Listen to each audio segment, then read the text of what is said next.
সকালবেলাটা চা আর ব্রেকফাস্ট করে বেরিয়ে পড়লাম সাইট সিনের জন্য। গাড়িতে উঠে শরীর খারাপের ভয়ে বেশি কিছু খেলাম না সকালবেলা। আজকে যাব সাইট সিন করতে লাভা, লোলেগাঁও, রিসর্ট আরও অনেকগুলো জায়গায়। এখানকার ল্যান্ডস্কেপগুলো এত সুন্দর, প্রত্যেকটা জায়গায় দাঁড়িয়ে মনে হচ্ছে কিছুক্ষণ সময় কাটিয়ে নিই। কিন্তু জায়গায় জায়গায় এত ঝোঁক, ভয়ে আর নামতে পারলাম না। এমনি গতকাল রাত্রে অনেক বৃষ্টি পড়ে জায়গাগুলো আরো সুন্দর হয়ে উঠেছে। বাট বৃষ্টির পরের দিন ওয়েদারটা এত সুন্দর হয়ে উঠেছে কি বলবো, একেবারে পারফেক্ট রোমান্টিক ওয়েদার। এখন আমরা যাচ্ছি ন্যাশনাল হাইওয়ে 717 দিয়ে, আর রাস্তাটা এত সুন্দর আর পরিষ্কার পরিচ্ছন্ন কি বলবো, একেবারে পাকাপোক্ত রাস্তা। এই রাস্তায় গাড়ি করে যেতে যা মজা লাগছিল কি বলবো, মনে হচ্ছে যেন অন্য কোথাও চলে এসেছি। সব থেকে বেশি মজা হয় এই রাস্তা দিয়ে স্কুটি বা বাইক চালিয়ে যেতে, যা অসাধারণ দুর্ধর্ষ ভিউ পাওয়া যাবে কি বলবো। ওয়েদার এখানে খুব একটা ঠান্ডাও না, আবার খুব একটা গরমও না, বেশ কমফোর্টেবল ওয়েদার। এরম একটা রাস্তা পেলে লং ড্রাইভ করে সত্যিই খুব মজা। কি দুর্দান্ত ভিউ আর কি দুর্দান্ত ল্যান্ডস্কেপ। আমি পুরো মন্ত্রমুগ্ধের মতন রাস্তার সামনে দিয়ে হাঁ করে তাকিয়ে আছি, যেন ওই রাস্তা শেষই হচ্ছে না। আর রাস্তা এত সুন্দর, মনে হচ্ছিল আর শেষই যেন না হোক। কতক্ষণ যে এভাবে রাস্তা দিয়ে যাচ্ছিলাম নিজেরই খেয়াল ছিল না, বাট বেশ লাগছিল, বেশ লাগছিল। তোমাদের এখানে একটা ইনফরমেশন দিয়ে রাখি, যদি কখনো হোমস্টের গাড়ি করে সাইট সিনে যেতে চাও, সেক্ষেত্রে গাড়ি ভাড়া পড়বে পার ডে ৩,৫০০ টাকা করে। আর সাইট সিন করতে চাইলে হোমস্টের মালিককে আগে থাকতে বলে রেখে দিতে হবে, তারাই গাড়ির অ্যারেঞ্জমেন্ট করে দেবে। আর সব থেকে আমার একটা জিনিস ভালো লাগলো, সেটা হলো এখানকার মানুষগুলো ভীষণ অনেস্ট, খুব ভালো মনের। এখানে তুমি যদি কখনো বিপদে পড়ো, এরা নিজেরাই এগিয়ে আসবে তোমাদের হেল্প করতে। আমাদের এই ট্রিপে যে গাড়ি চালক ছিল, সেও খুব ভালো ছিল। ড্রাইভারের নাম রুদ্র রায়। প্রচন্ড পেশেন্স তার। গাড়ির মধ্যে অনেকেই ছিল যাদের শরীর খারাপ করছিল, বারবার বমি করছিল। গাড়ি চালককে বারবার বলছিল গাড়ি থামিয়ে দিতে, উনি একবারের জন্য মাথা গরম করেননি।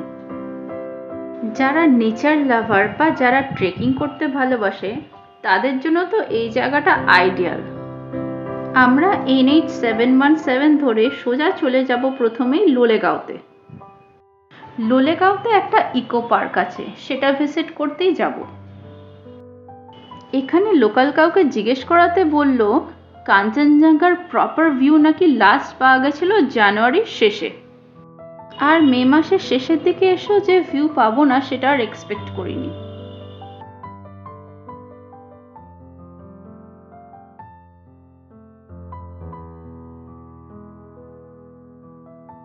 ঘড়িতে যে কত টাইম হয়েছে কে জানে। এতক্ষণ রাস্তা দিয়ে যেতে যেতে কখন যে ইকো পার্ক পৌঁছে গেলাম লোলেগাঁওর, বুঝতেই পারলাম না। এখানে এন্ট্রি ফি পার হেড 20 টাকা। লোলেগাঁও ইকো পার্কের অপোজিট সাইডে একটা সুন্দর ভিউ পয়েন্ট আছে, বাট ভিউ তো কিছুই দেখা যাচ্ছে না due cloudy weather. Lolegaon eco পার্কটা কিন্তু বেশ বড়, আর এখানে নাকি একটা ক্যানোপি ওয়াকও আছে, কিন্তু তার সাথে প্রচুর জোকও আছে, খুব সাবধানে চলাফেরা করতে হবে এই রাস্তাটা দিয়ে। আর ওই যে লেখা আই লাভ লোলেগাঁও, একদম পিকচার পারফেক্ট স্পট, সবাই এসে এখানেই ফটো আর ভিডিও তুলছে। তা আমি বা বাদ যাই কেন, জায়গাটা কিন্তু ভীষণ সুন্দর। চারিদিক পুরো সবুজে সবুজ ঘেরা, আর ওই দূরে পাহাড় দেখা যাচ্ছে। এখন মেঘটা একটু কেটেছে। এটাও কিন্তু বেশ একটা ভালো ভিউ পয়েন্ট, যেখান থেকে কাঞ্চনজঙ্ঘার ভিউটা পাওয়া যায়। কিন্তু কাঞ্চনজঙ্ঘা ছাড়াও পাহাড়ের কোলে যে আরো পাহাড় আছে, সেগুলো যে এত সুন্দর লাগছে দেখো তোমরা। আমি কিন্তু কাঞ্চনজঙ্ঘার ভিউ না পেলেও প্রকৃতিকে বেশ ভালোই এনজয় করছি। আশা করি আমার সাথে সাথে তোমরাও প্রকৃতিকে ভালোই উপভোগ করছো।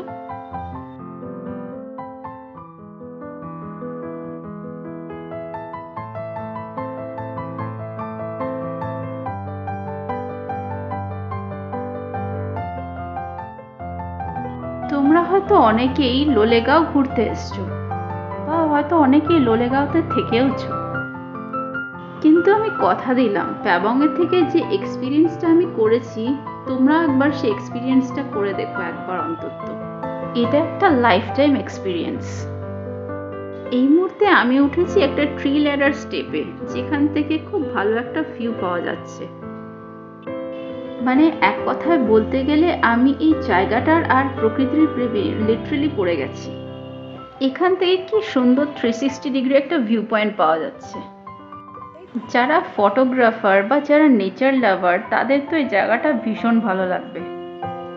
এখন আমি যাব হেঁটে হেঁটে পাইন ফরেস্টের দিকে, যেখানে একটা ক্যানোপি ওয়াক আছে।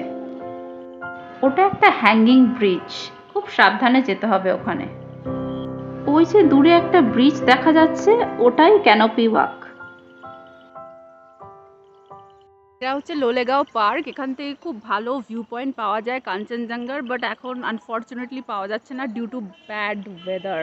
মানে এত ফগি আর এত ক্লাউডি, ট্রাই করে করে মানে অবস্থা খারাপ, কিছু দেখাই যাচ্ছে না। ওই হ্যাঙ্গিং ব্রিজটা কিন্তু পুরোটাই বাঁশের, তাই খুব সাবধানেই যেতে হবে। এদিকে আস্তে আস্তে আকাশে মেঘ জমতে শুরু করে দিয়েছে, মনে হচ্ছে যেন এখনই বৃষ্টি পড়বে। কিন্তু এত মনোরম, এত প্লেজেন্ট ওয়েদার, কি বলবো। দেখে খুবই অ্যাডভেঞ্চারাস মনে হচ্ছে। ট্রাই করতে পারি, দুজনের বেশি অ্যাট আ টাইম ওঠা যাবে না।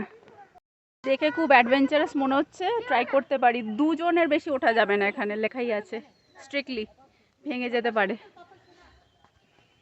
জোক থাকতে পারে।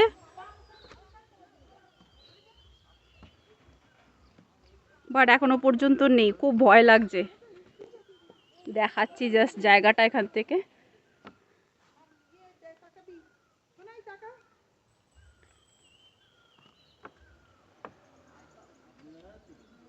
এই যে এতটা নিচে, এই যে এতটা নিচে। ফাইনালি মিশন সাকসেসফুল করে ব্রিজটা পার হতে পেরেছি। Mission impossible turned to mission possible. আর কেউ দেখছি সাহসই পাচ্ছে না ওই ব্রিজটায় উঠতে। সবাই ওর নিচের রাস্তাটা দিয়ে হেঁটে যাচ্ছে, কেউ আর উপরের ব্রিজটা দিয়ে হেঁটে যাচ্ছে না সাহস করে।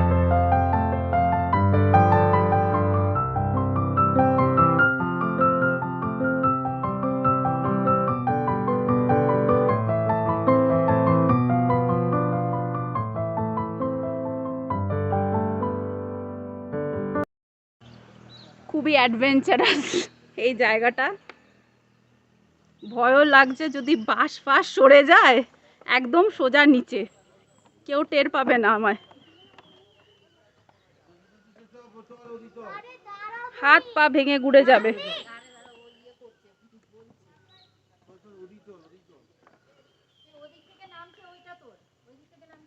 হ্যাঁ এইটা তোল, এইটা তোল।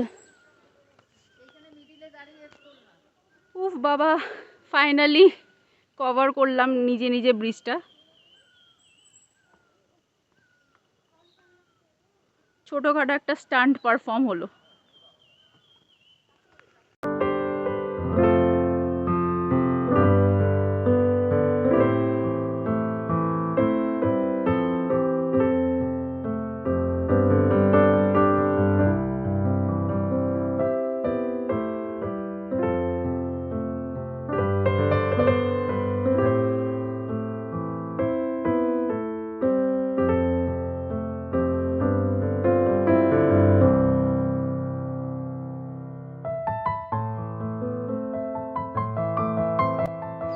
লোলেগাঁওতে বেশ অনেকটা সময় কাটিয়ে বেরিয়ে পড়লাম নেক্সট ডেস্টিনেশনের উদ্দেশ্যে। নেক্সট যে ভিউ পয়েন্টটা, সেটা আরও বেশি এক্সাইটিং, 360 ডিগ্রি ভিউ পয়েন্ট।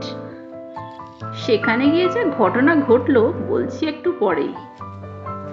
এখানেও একটা এন্ট্রি ফি অ্যামাউন্ট আছে, 20 টাকা পার হেড। ওরে বাবা, ভয় লাগে। দেখো, ও মাই গড,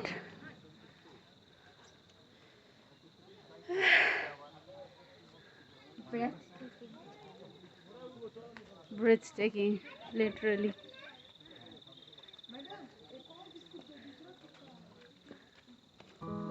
এখানে এসে যা ভিউ দেখলাম তা দেখে আমার মাথা ঘুরে গেল। এত সুন্দর এর আগে কখনো দেখিনি।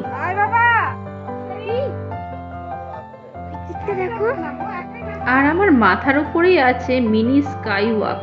এখানে কত বয়স্ক বয়স্ক লোকেরা এসছে, দেখেই অবাক লাগছে। আর এখানে একটা ক্যাফেও আছে, মোস্টলি ভেজিটেরিয়ান ক্যাফে হবে। এই জায়গাটার বিউটিটাই আলাদা, একেবারে পুরো ব্রেথ টেকিং। এই ভিউ পয়েন্টটা আমার এতই ভালো লেগেছে, মনে হচ্ছে যেন সারাদিন এখানেই বসে থাকি।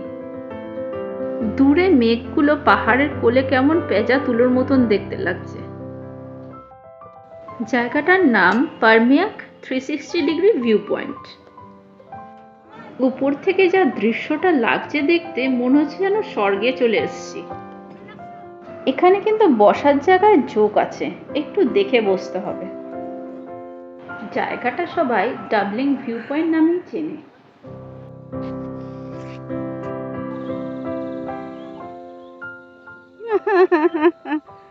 তিনজনের বেশি না।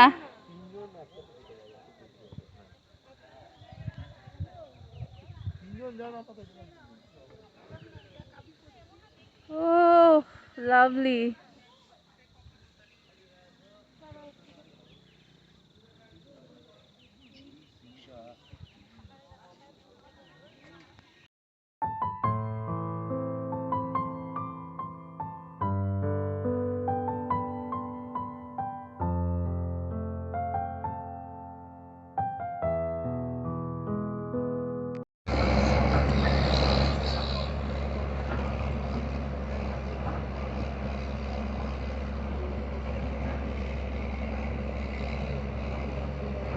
পারমিয়াক থেকে বেরিয়ে ঋষভের দিকে যাওয়ার পথে সামনে একটা কনস্ট্রাকশনের কাজ পড়েছিল।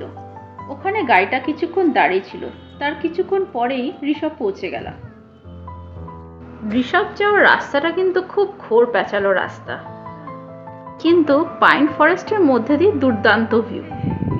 ঋষভে এসে ভিউটা তো পেলাম না।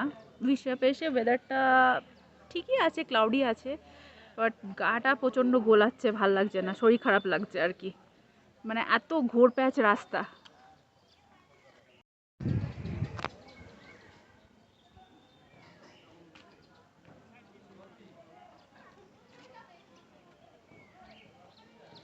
এইর একটা ভিউ পয়েন্ট আছে,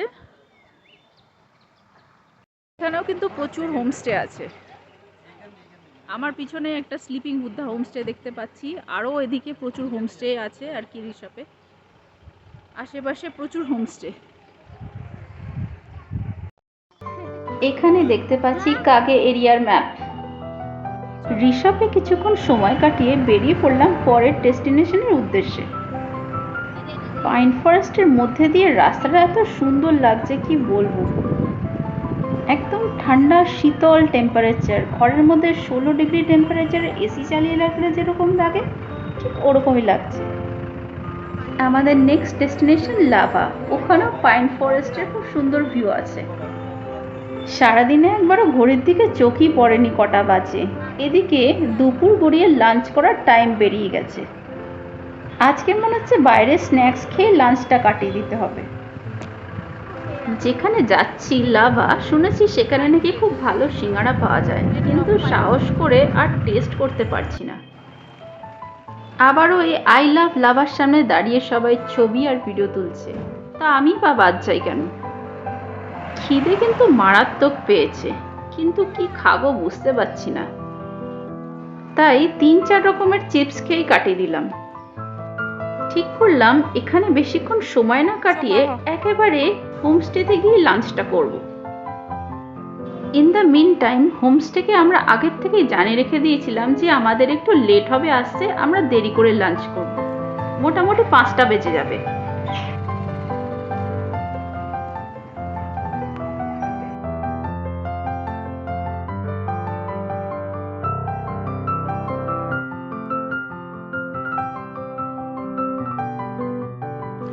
এখানে পাইন ফরেস্টের ভেতরে ঢুকতে গেলে এন্ট্রি ফি 20 টাকা পার হেড। কি সুন্দর লাগছে রে।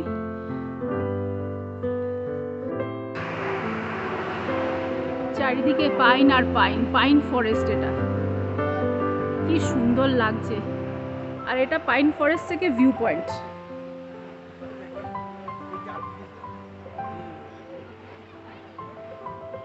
নিচে আবার আই লাভ লাভার সামনে কত লোকে ছবি তুলছে বসে বসে।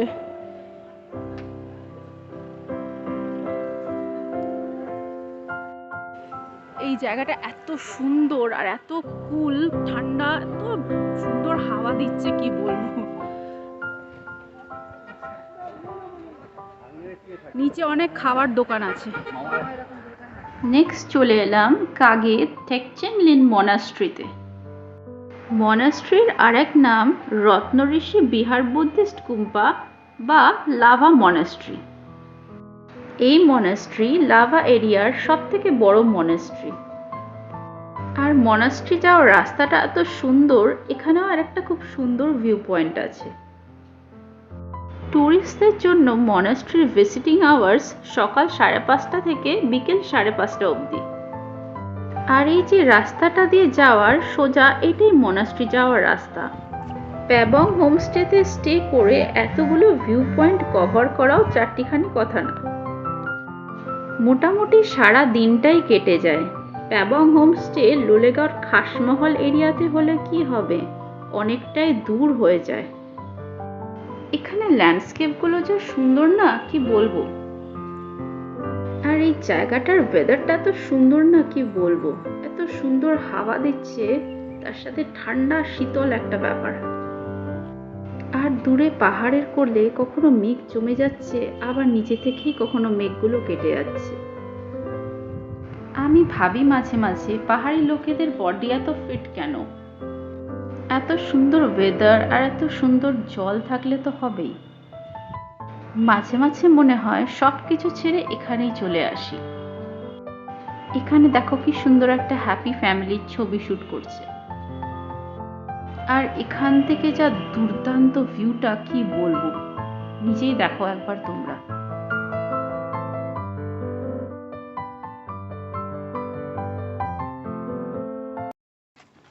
হ্যাঁ, বাচ্চারা বন্ধ তৈরি হচ্ছে, ওই জন্য বন্ধ করে রেখে দিয়েছে।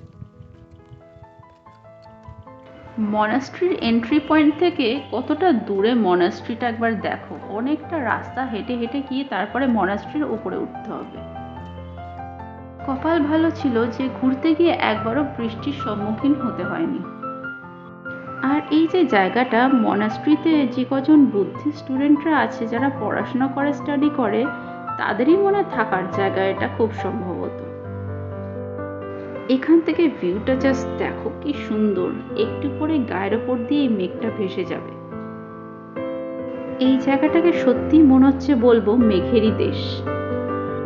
পাহাড় যেন মেঘেরই আড়ালে লুকোচুরি খেলছে। মনাস্ট্রিতে এসে কিন্তু বেশি চেঁচামেচি করাটা ঠিক না। এখানে কারোর বাড়ির লোক আবার দেখছিলাম বাচ্চাকে বকাবকি করছিল। মোটেও ভালো লাগছিল না শুনতে। এত সুন্দর নিস্তব্ধ জায়গাটা, এত আওয়াজ ভালো লাগছিল না যেন। মনাস্ট্রি থেকে ভিউটা একবার দেখছো তোমরা, কি সুন্দর দেখতে লাগছে। মনাস্ট্রির ভেতরে জুতো জোড়া খুলে ঢুকে গেলাম। এখানে এক একটা জায়গায় কি নিখুঁত হাতের কাজ, কি সুন্দর। আমি মনাস্ট্রিতে বেশ অনেকটা সময় কাটিয়েছিলাম। খুব ভালো লাগছিল জায়গাটা, বেশ শান্ত স্নিগ্ধ জায়গা একটা। অন্য সময় আসলে দেখতে পারতে এই মনাস্ট্রিতেই বসে স্টুডেন্টরা প্রেয়ার করছে, বাট এখন স্টুডেন্টরা স্টাডি করছিল। এর পাশেই আরেকটা মনাস্ট্রিতে ঢুকে পড়লাম। দুটো মনাস্ট্রি একদম অপোজিট সাইডে, আর বাইরেই লেখা আছে জুতো খুলে ঢুকতে ভেতরে। আর এখানেই আছে দালাই লামার ছবি। আশা করি তোমরা সবাই দালাই লামাকে চেনো। মনাস্ট্রিতে ঢোকার বাইরেই বড় বড় করে লেখা ছিল ডুস অ্যান্ড ডোন্টস। তার মধ্যে বলেছে আস্তে আস্তে কথা বলতে, বেশি জোরে হাসাহাসি না করতে, আর নিজের ভয়েস টোনটা লোয়ার ডাউন রাখতে। এটা বুদ্ধ বা বৌদ্ধ ধর্মের প্রতি রেসপেক্টের জন্য। এখানে যেমন অযথা চেঁচামেচি করা যাবে না, সেরকম কোনো জিনিস বৌদ্ধদের কাছ থেকে গ্রহণ করার সময় ডান হাত দিয়ে গ্রহণ করতে হবে। আর ওদের আশেপাশে একটু কেয়ারফুলি খাওয়া দাওয়া করতে হবে।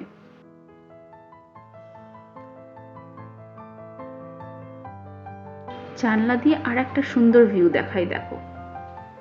ইনি হচ্ছেন দ্য 14th দালাই লামা, যিনি একজন স্পিরিচুয়াল লিডার আর টিবেটিয়ান বুদ্ধিজমের হেড। এখান থেকে বেরিয়ে দেখি আশেপাশে মেঘগুলো যেন মনাস্ট্রিটাকে গ্রাস করে নিচ্ছে আস্তে আস্তে।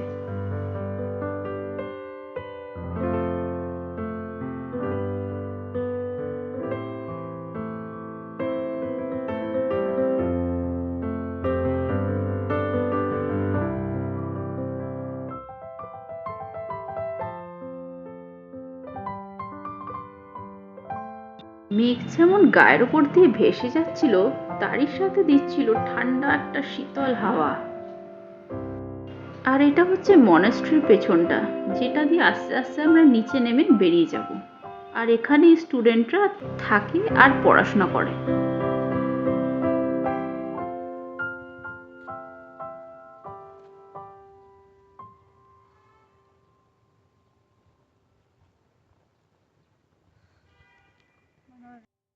But this is so nice.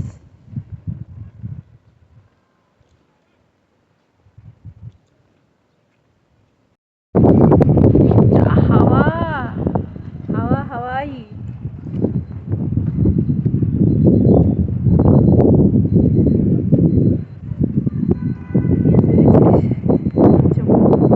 Finally আজকের মতো শেষ ভিউ পয়েন্টটা কভার করে ফিরলাম হোমস্টের পথে।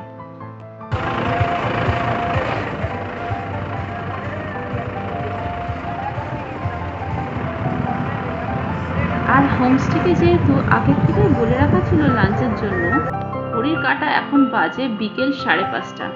এখন বিকেল 5:30টার সময় আমরা লাঞ্চ করছি। দুপুরবেলা ভেজ রাইস খেয়ে বিকেলবেলায় ছিল ভেজ মোমোর আয়োজন।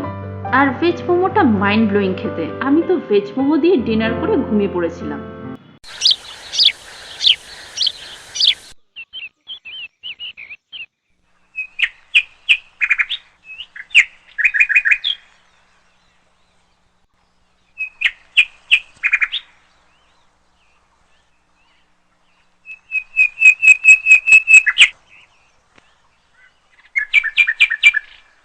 পরের দিন সকালে ঘুম ভাঙলো একটা সুন্দর ভিউ দিয়ে, ওই যে কাঞ্চনজঙ্ঘা।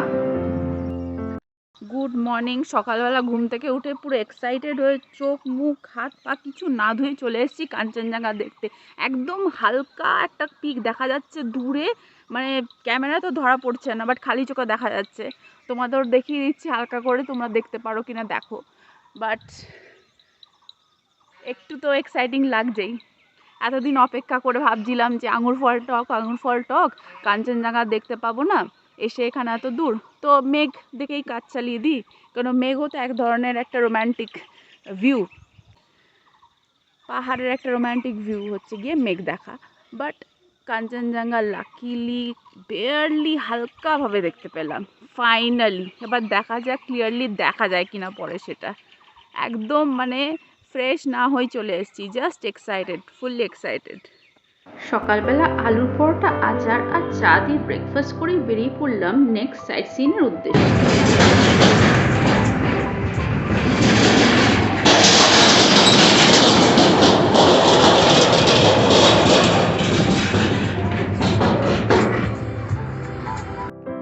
চলে এলাম ডেলো পার্কে। আর এটা হচ্ছে প্যারাগ্লাইডিং এর কাউন্টার, যেখান থেকে টিকিট বুক করা হয় প্যারাগ্লাইডিং এর জন্য। প্যারাগ্লাইডিং কিন্তু বিভিন্ন অল্টিটিউডের জন্য বিভিন্ন রকমের প্রাইস রেঞ্জ। আজকে যেহেতু ওয়েদারটা খারাপ, তাই লো অল্টিটিউডের প্যারাগ্লাইডিং করানো হচ্ছিল না। হাই অল্টিটিউডে প্যারাগ্লাইডিং করতে গেলে পার হেড 4,000 টাকা করে পড়বে।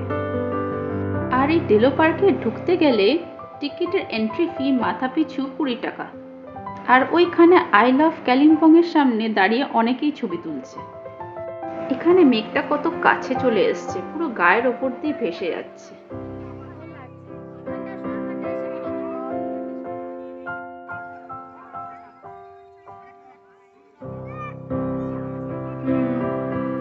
ডেলো পার্কটা বেশ অনেকটাই বড়। পুরো পার্কটা ঘুরে দেখতে গেলে হাতে বেশ অনেকটাই সময় নিয়ে আসতে হবে। নেক্সট চলে গেলাম একটা ভার্চুয়াল রাইডে, নিজের চাইল্ডহুড মেমোরিজটাকে রিভাইভ করার জন্য। রাইডটা কিন্তু বেশ এক্সাইটিংই। 3 মিনিটের জন্য 100 টাকা করে চার্জ করছিল। মনে হচ্ছিল যেন আমি সত্যি সত্যিই চলে গেছি ওই জায়গায়। ভার্চুয়াল রাইডের মধ্যে ছিল আন্ডার ওয়াটার আর রোলার কোস্টার রাইড। ভয়ও লাগছিল আবার মজাও লাগছিল। রাইডের পর বেরিয়ে একটু আইসক্রিম খেয়ে বেরিয়ে পড়লাম নেক্সট ডেস্টিনেশনের উদ্দেশ্যে। ক্যালিংপংয়ের মার্কেট থ্রু দিয়ে চলে গেলাম মর্গান হাউস।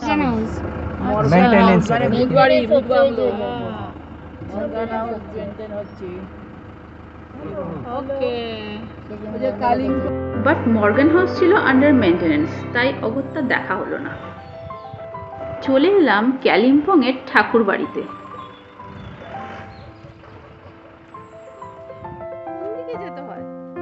নাম চিত্রভানু। এটা নাকি একটা হেরিটেজ মিউজিয়াম।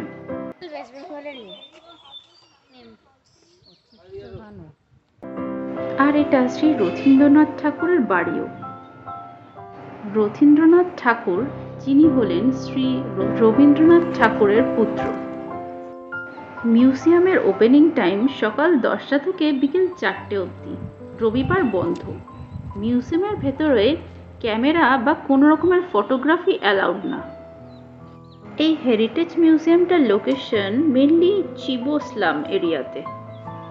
জায়গাটা শ্রী রবীন্দ্রনাথ ঠাকুরের খুব পছন্দের জায়গা ছিল।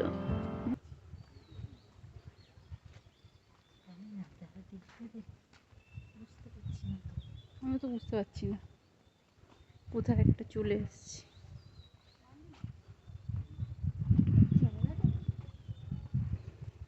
চিত্রভানু, চিত্রভানু।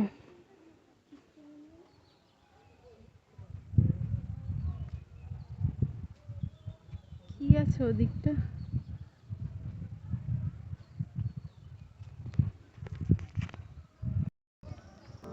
কিন্তু এখানে বাড়িটা তখনও তৈরি হয়নি। পরবর্তীকালে শ্রী রবীন্দ্রনাথ ঠাকুর মারা যাওয়ার পর ওনার ছেলে শ্রী রথীন্দ্রনাথ ঠাকুর বাড়িটা করেন। আর জায়গাটার নাম উনি চিত্রভানু রেখেছেন ওনার শান্তিনিকেতনের এক স্টুডিওর নামে।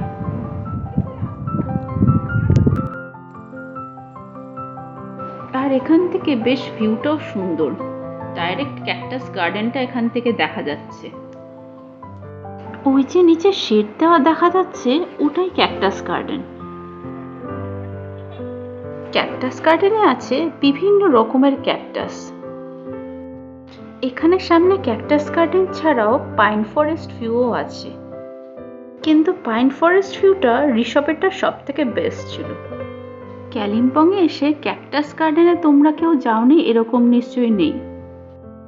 আমি আর ক্যাকটাস গার্ডেনের দিকে না গিয়ে ভাবলাম কালিম্পং মার্কেটটা একটু ঘুরে আসি।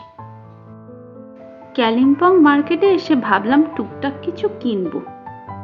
সেই সাথে পেয়ে গেছিল ভীষণ খিদে, কারণ সারাদিন লাঞ্চ করা হয়নি। ঘড়িতে বাজে তখন বিকেল 4টে। ভাবলাম এখানকার লোকাল একটা বেকারি, নাম রাজু বেকারি, মোস্টলি ভেজিটেরিয়ান খাবারই পাওয়া যায়। এখানে টুকটাক খেয়ে লাঞ্চটা সেরে নেব, কারণ হোমস্টে পৌঁছতে পৌঁছতে সন্ধ্যে 6:30 বেজে যাবে। তখন আর গিয়ে লাঞ্চ করতে ইচ্ছাই করবে না। হোমস্টেতে পৌঁছেই রেস্ট করে ডিনার করতে বসে গেলাম, কারণ সকালবেলা ঘুম থেকে উঠেই একটা অন্য ডেস্টিনেশনে বেরিয়ে পড়তে হবে।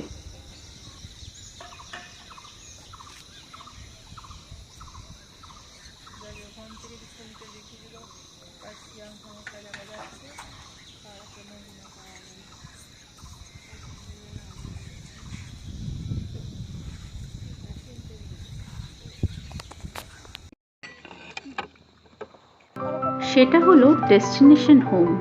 আর এখানে থাকতে থাকতে কারোরই আর বাড়ি যাওয়ার মন করছিল না। সকালবেলা ব্রেকফাস্টে লুচি সবজি আর স্যালাড খেয়েই চেক আউট করে বেরিয়ে পড়লাম। যাওয়ার পথে একটা সুন্দর ভিউ পয়েন্টের মুখে পড়লাম। নিজেকে আর ধরে রাখতে পারলাম না।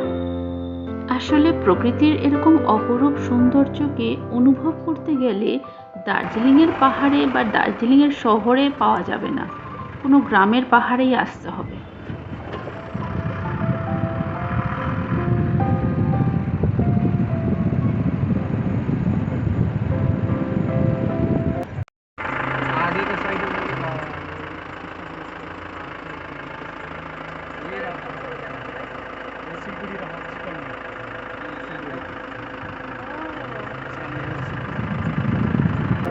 চলে এলাম পানবু ভিউ পয়েন্টে। এখান থেকে ভিউটা জাস্ট দেখো, কি দুর্দান্ত লাগছে। আর ভিউ পয়েন্ট যেমন থাকবে সেরকম তো মোমোর দোকানও থাকবে। ভিউয়ের সাথে মোমো তো আর মিস করা যায় না, না? এখানকার ভিউটাও যেরকম দুর্দান্ত, সেরকম মোমোটাও অসাধারণ খেতে। 1 প্লেট মোমো থাকবে 8টা পিস, দাম 50 টাকা। মন ভরে ভিউ নাও আর মন ভরে মোমো খাও। এই পানবু ভিউ পয়েন্ট কিন্তু প্রত্যেক দিন সকাল 8টা থেকে রাত্রির 11টা অবধি খোলা থাকে। যত ইচ্ছা ভিউ নাও। আর এখানে ওয়েদারটা এত সুন্দর, কি বলবো, যেরকম অপূর্ব দৃশ্য সেরকম মনোরম হাওয়া। এখান থেকে ফিরে আসতে ইচ্ছেই করছে না, মনে হচ্ছে যেন এখানেই থেকে যাই সারাদিন। কিন্তু ফিরতে তো হবেই।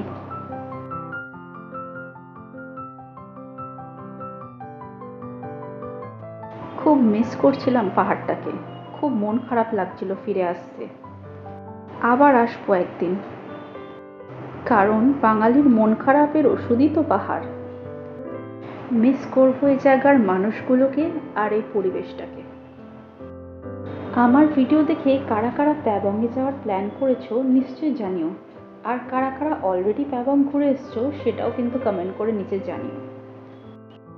পাহাড় এমনই একটা ইমোশন, বারবার এই টানে আর প্রেমে চলে আসে।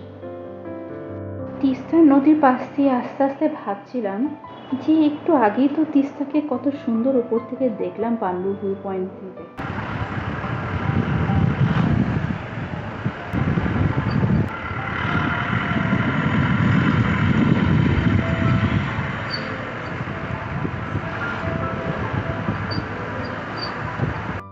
আর এখন কত তাড়াতাড়ি চলে এলাম। এখন করোনেশন ব্রিজ পাস করে শিলিগুড়ির দিকে নামছি। মনটা কেমন ভারাক্রান্ত হয়ে গেল। দেখা হচ্ছে পরের ভিডিওতে।